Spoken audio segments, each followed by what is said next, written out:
నమస్తే citizen news కి స్వాగతం.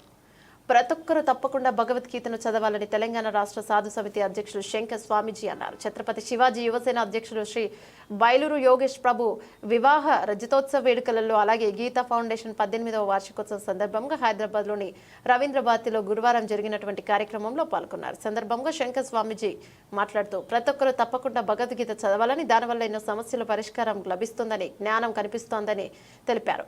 విదేశాల్లో హిందువులపై దాడి జరుగుతుందని, దేశంలో హిందువుల పట్ల తీరని అన్యాయం జరుగుతోందని, హిందువులంతా ఏకం కావాల్సిన సమయం ఆసన్నమైందని అన్నారు.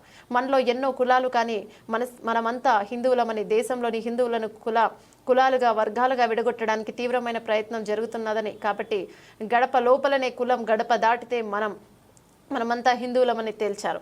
ఇక అలాగే హిందువులను ఏకం చేయడానికి కేరళలోని కాలాడి నుండి కాశ్మీర్ వరకు హిందూ ఏకతా యాత్ర నిర్వహించబోతున్నట్లు ఆయన తెలిపారు. కార్యక్రమంలో వివిధ స్వాములు తదితరులు పాల్గొన్నారు. కాబట్టి దానికి మీరందరూ సహకరించాలని మనస్ఫూర్తిగా కోరుకుంటూ ఆ జగన్మాత ఆశీర్వాదాలు ఎల్లప్పుడూ ఉండాలని మనస్ఫూర్తిగా.